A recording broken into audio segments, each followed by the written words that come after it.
আপোনালোকৰ কাৰণে সুযোগ পৰ্টেলৰ কেইটামান ডাঙৰ আপডেট লৈ আহিছোঁ।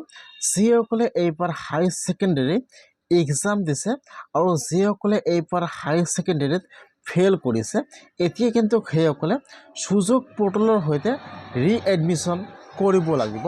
কেনেকুৱাকৈ আপোনালোকে সুযোগ পৰ্টেলৰ সৈতে ৰিএডমিশ্যন কৰিব আৰু আপোনালোকৰ ইয়াত কি ডকুমেণ্টৰ প্ৰয়োজন হ'ব আৰু আপোনালোকে কিমান তাৰিখে কলেজত যাই এডমিশ্যন কৰিব লাগিব আৰু আপোনালোকৰ ফিজ কিমান টকা দিব লাগিব, মই আছে এইটো ভিডিঅ'ত A to Z সম্পূৰ্ণ প্ৰচেছ ষ্টেপ বাই ষ্টেপ দেখুৱাই দি আছোঁ। এতিয়া ৰিএডমিশ্যনৰ লাষ্ট ডেট কেতিয়া বা কিমান তাৰিখে লাষ্ট ডেট শেষ হ'ব, আপোনালোকে কিমান তাৰিখৰ আগত সুযোগ পৰ্টেলত ৰিএডমিশ্যন কৰিব লাগিব, মই আছে এইটো ভিডিঅ'ত A to Z সম্পূৰ্ণ প্ৰচেছ ষ্টেপ বাই ষ্টেপ দেখুৱাই দি আছোঁ। আপোনালোকে জানিবলৈ হ'লে ভিডিঅ'টো সম্পূৰ্ণকৈ চাই ল'ব, স্কিপ নকৰাকৈ। আৰু যদি আপোনালোকে মোৰ চেনেলত নিউ হয়, মোৰ চেনেলটো ছাবস্ক্ৰাইব কৰি ৰাখি দিব নতুন ভিডিঅ' পাবলৈ হ'লে। যিসকলে এইবাৰ হাই ছেকেণ্ডেৰীত ফেইল কৰিছে, এতিয়া কিন্তু সেইসকলে ৰিএডমিশ্যন কৰিবলৈ হ'লে আপোনালোকে ফাৰ্ষ্ট এইটো অপশ্যনত আহিব লাগিব। আপোনালোকে সুযোগ পৰ্টেল লিখি চাৰ্চ কৰি দিব। এতিয়া কিন্তু আপোনালোকৰ ওচৰত সুযোগ পৰ্টেলৰ অফিচিয়েল ৱেবছাইটটো অপেন হৈ যাব এনেকুৱাকৈ। মই কিন্তু আপোনাৰ সুবিধাৰ কাৰণে ৱেবছাইটৰ লিংকটো মোৰ ডিছক্ৰিপশ্যনত দি দিছোঁ। যদি আপোনালোকে মোবাইলত অন কৰিছে তেনেহ'লে আপোনালোকে ফাৰ্ষ্ট ইয়াত আপোনাৰ ব্ৰাউজাৰটো ডেস্কটপ ছাইড কৰি ল'ব। এতিয়া কিন্তু আপোনালোকৰ ওচৰত এইটো হোম পেজ অপেন হৈ যাব এনেকুৱাকৈ। আপোনালোকে ফাৰ্ষ্ট ইয়াত চাব, 2 নম্বৰত দিয়া আছে ন'টিফিকেশ্যন। এতিয়া আপোনালোকে ফাৰ্ষ্ট ন'টিফিকেশ্যনত ক্লিক কৰিব। এতিয়া কিন্তু আপোনালোকৰ ওচৰত ইয়াত ন'টিফিকেশ্যনটো ইয়াত অপেন হৈ যাব এনেকুৱাকৈ।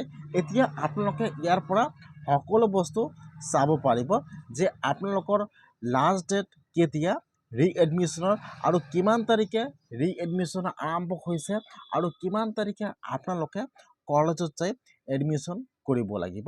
যিহেতু সুযোগ পৰ্টেলৰ ৰিএডমিশ্যন আৰম্ভ হৈছে 15 তাৰিখে, লাষ্ট ডেট দিয়া হৈছে কিন্তু 25 তাৰিখ।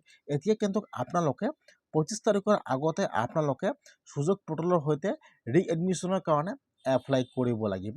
তাৰপিছত কিন্তু 25 তাৰিখে মেৰিট লিষ্ট দিয়া হ'ব। এতিয়া আপোনালোকে মেৰিট লিষ্টটো চাব লাগিব যে আপোনালোকৰ নামটো কোনটো কলেজত একচেপ্ট হৈছে বা আপোনালোকে কোনটো কলেজত এতিয়া ৰিএডমিশ্যন বা আপোনালোকে এডমিশ্যন ল'ব পাৰিব।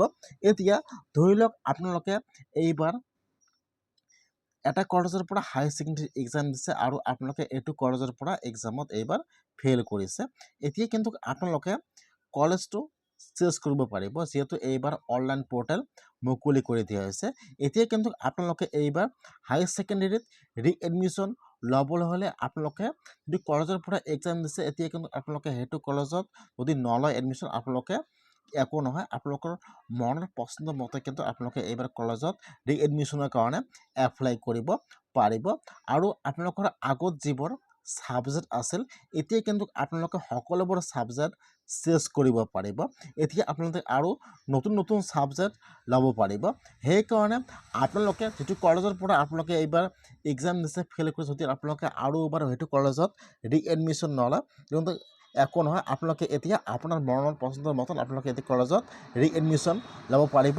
আৰু আপোনালোকৰ যিবোৰ ছাবজেক্ট মাৰ্ক কম আহিছে, এতিয়া কিন্তু আপোনালোকে সেইবোৰ ছাবজেক্ট ইয়াৰ পৰা চেঞ্জ কৰিব পাৰিব। কেনেকুৱাকৈ আপোনালোকে ৰিএডমিশ্যন কৰিব লাগিব সুযোগ পৰ্টেলৰ সৈতে সম্পূৰ্ণ প্ৰচেছ দেখুৱাই দি আছোঁ। আপোনালোকে ভিডিঅ'টো সম্পূৰ্ণকৈ চাই ল'ব।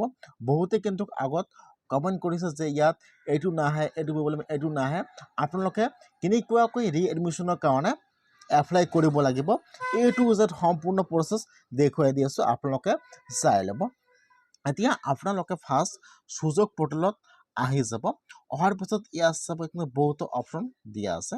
যিসকলে মোবাইলত কৰিছে সেইসকলে ফাৰ্ষ্ট কিন্তু ইয়াত ডেস্কটপ ছাইড কৰি ল'ব। এতিয়া ইয়াত এইটো পেজ অপেন হৈ যাব। আপোনালোকে ইয়াত চাব দিয়া আছে ষ্টুডেণ্ট এপ্লাই। এতিয়া কিন্তু আপোনালোকে ৰিএডমিশ্যন কৰিবলৈ হ'লে আপোনালোকে ফাৰ্ষ্ট সেইটো অপশ্যনৰ ওপৰত এবাৰ ক্লিক কৰিব।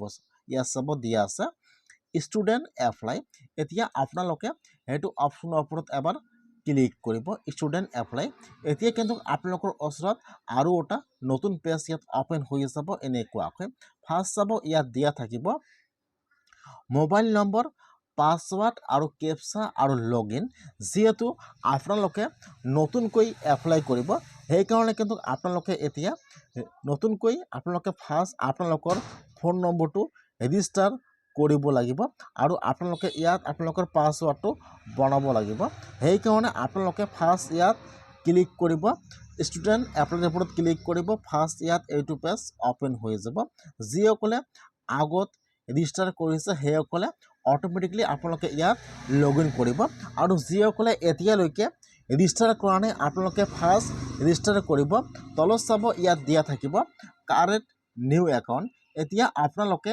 কাৰেণ্ট নিউ একাউণ্টৰ ওপৰত এবাৰ ক্লিক কৰিব এতিয়া ইয়াত এইটো পেজ আহি যাব ফাৰ্ষ্ট যিটো আপোনালোকৰ ৰেজিষ্ট্ৰেশ্যন নম্বৰ আছে ইয়াত বহাই দিব তাৰপিছত এইফালে চাব দিয়া আছে ছেশ্যন ইয়াৰ এতিয়া আপোনালোকৰ ছেশ্যন ইয়াৰটো আছে আপোনালোকে চিলেক্ট কৰি ল'ব লাগিব আপোনাৰ কিন্তু ৰেজিষ্ট্ৰেশ্যন নম্বৰ কিন্তু এটাই হয় সেইকাৰণে আপোনালোকে ইয়াত আপোনালোকৰ ৰেজিষ্ট্ৰেশ্যন নম্বৰটো বহাই দিব আৰু এইফালত আপোনালোকে ছেশ্যন ইয়াৰটো চিলেক্ট কৰি লৈ ল'ব যদি আপোনালোকে ইয়াত ক্লিক কৰিছে ইয়াত অহা নাই তেনেহ'লে কিন্তু আপোনালোকে ইয়াত ছেশ্যন এয়াৰটো আপোনালোকে ইয়াত চেঞ্জ কৰি দিব লাগিব ইয়াত চাব মই এবাৰ দিছোঁ অহা নাই এতিয়া আপোনালোকে ইয়াত আছে আপোনালোকে ইয়াত ছেশ্যন এয়াৰটো চিলেক্ট কৰি লৈ ল'ব তাৰপিছত ইয়াত চাব যেতিয়া আপোনালোকে ইয়াত আপোনালোকৰ ৰেজিষ্ট্ৰেশ্যন নম্বৰটো বহাই দিব আৰু আপোনালোকে ইয়াত ছেশ্যন এয়াৰটো চিলেক্ট কৰি লৈ আপোনালোকে এতিয়া চাৰ্চৰ ওপৰত এবাৰ ক্লিক কৰিব ইয়াত চাব তলত দিয়া থাকিব চাৰ্চ ডিটেইলছ যেতিয়া আপোনালোকে চাৰ্চৰ ওপৰত এবাৰ ক্লিক কৰিব এতিয়া কিন্তু আপোনালোকৰ ওচৰত ইয়াত আপোনাৰ ডিটেইলছ সম্পূৰ্ণ আহি যাব আপোনালোকৰ নেম ফাদাৰ্ছ নাম মাদাৰ্ছ নাম ইয়াত আপোনাৰ ডিটেইলছ সম্পূৰ্ণ ওপেন হৈ যাব তাৰপিছত আপোনালোকে ইয়াত ডিটেইলছবোৰ সম্পূৰ্ণ বহাই দি আপোনালোকে চাৰি মোডত ক্লিক কৰিব তাৰপিছত আপোনালোকৰ ইউজাৰ আইডি আৰু পাছৱাৰ্ডটো হৈ যাব এতিয়া আপোনালোকে ইয়াত আপোনালোকৰ ফোন নম্বৰটো বহাই দিব আৰু ইয়াত পাছৱাৰ্ডটো বহাই দিব আৰু ইয়াত কেপচাটো বহাই দি আপোনালোকে এতিয়া লগইনৰ ওপৰত ক্লিক কৰিব যেতিয়া আপোনালোকে লগইনৰ ওপৰত ক্লিক কৰিব এতিয়া কিন্তু আপোনালোকৰ ওচৰত এইটো হোম পেজ ওপেন হৈ যাব এনেকুৱাকৈ ওপেন হোৱাৰ পিছত এতিয়া কিন্তু আপোনালোকে ইয়াত চাব দিয়া আছে এপ্লিকেশ্যন 2 আৰু 1 এতিয়া কিন্তু আপোনালোকে যিকোনো দুটা কলেজত আপোনালোকে এডমিশ্যন লোৱাৰ কাৰণে কলেজত এপ্লাই কৰিব পাৰিব মই আপোনালোকক আগতে কৈছোঁ যে এইবাৰ আপোনালোকে যিকোনো কলেজত এডমিশ্যন ল'ব পাৰিব সেইকাৰণে আপোনালোকে ইয়াত চাব এতিয়া আপোনালোকে এইবাৰ যদি কলেজৰ পৰা আপোনালোকে হাই ছেকেণ্ডেৰী এক্সাম দিব বিচাৰে এতিয়া আপোনালোকে যিকোনো দুটা কলেজত আপোনালোকে এপ্লাই কৰিব পাৰিব তাৰ ভিতৰত কিন্তু আপোনালোকৰ যিকোনো এটা কলেজত আপোনালোকৰ নামটো একচেপ্ট হৈ যাব যেনেকুৱাকৈ হাই ছেকেণ্ডেৰী ফাৰ্ষ্ট ইয়াৰত যিসকলে এডমিশ্যন কৰিছে এইবাৰ কিন্তু ছেম প্ৰচেছকৈ দিয়া হৈছে সেইকাৰণে যিসকলে হাই ছেকেণ্ডেৰীত ফেল কৰিছে আপোনালোকে যদি কলেজৰ পৰা এইবাৰ ফেল কৰিছে যদি আপোনালোকে সেইটো কলেজত এইবাৰ আপোনালোকে হাই ছেকেণ্ডেৰী এক্সাম নিদিয়ে তেনেহ'লে কিন্তু আপোনালোকে এইবাৰ কলেজটো চেঞ্জ কৰিব পাৰিব এইকাৰণে আপোনালোকে কিন্তু এইবাৰ যিকোনো দুটা কলেজত এডমিশ্যন লোৱাৰ কাৰণে এপ্লাই কৰিব পাৰিব যিসকলে এপ্লাই কৰিছে শ্ব' কৰিব টোটাল এপ্লিকেশ্যন 1 যেহেতু আপোনালোকে যদি এইবাৰ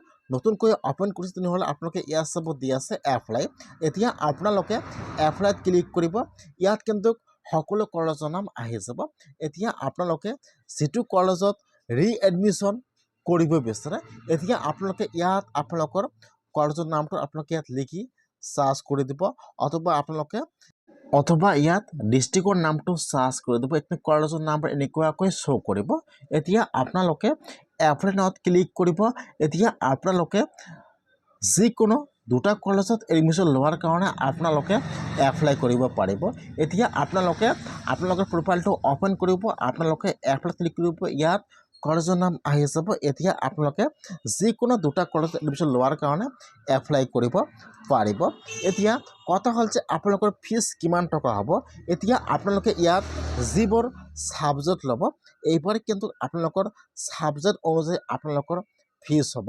এইকাৰণে সকলোৰে ফিজ কিন্তু একে নহয়। এতিয়া যিসকলে যিবোৰ ছাবজেক্ট ল'ব এবং ছাবজেক্ট অনুযায়ী আপোনালোকৰ ফিজ হ'ব। যেতিয়া আপোনালোকে কলেজ যাই এডমিশ্যন কৰিব ফিজটো কিন্তু আপোনালোকৰ তাত দিব লাগিব। সেইকাৰণে যিহেতু বহুতে কম কৰিছে যে এইবাৰ ফিজ কিমান টকা হ'ব, সেইকাৰণে কিন্তু মই ফিজটো ক'ব নোৱাৰোঁ। আপোনালোকৰ যেতিয়া এডমিশ্যন আৰম্ভ হ'ব আপোনালোকৰ ফিজটো কিমান টকালৈ আপোনালোকে কলেজত যাই দিব লাগিব। এইবাৰ যিহেতু ছাবজেক্ট অনুযায়ী ফিজ হ'ব। আজি আপডেট আহি গৈছে, আপোনালোকে সুযোগ পৰ্টেলৰ নোটিছত চাব তাত সকলো প্ৰচেছ দিয়া আছে যে ফিজ কিমান টকা দিব লাগিব আপোনালোকে কলেজত যাই দিব লাগিব। এতিয়া যিসকলে ৰিএডমিশ্যন কৰাৰ কাৰণে এপ্লাই কৰিছে, যদি আপোনালোকে এতিয়া সেইটো কলেজত এডমিশ্যন আপোনালোকে ইয়াত চাব উইথড্ৰ অপশ্যন দি আছে, আপোনালোকে এডমিশ্যন উইথড্ৰ কৰিব পাৰিব।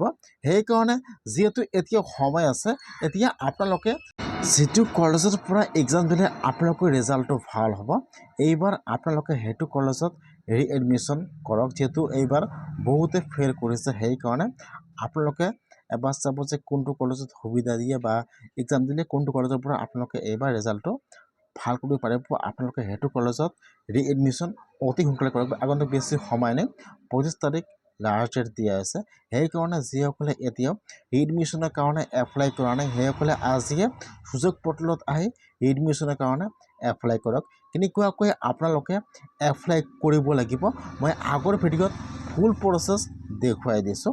সেইকাৰণে আপোনালোকে সেইটো ভিডিঅ' চাই আপোনালোকে আজিয়ে ৰিএডমিশ্যন এপ্লাই কৰক, নহ'লে কিন্তু আপোনালোকৰ পিছত ৰিএডমিশ্যন নহ'ব। যিসকলে এইবাৰ হায়াৰ ছেকেণ্ডেৰীত ফেইল কৰিছে সেইসকলে আজিয়ে কৰক।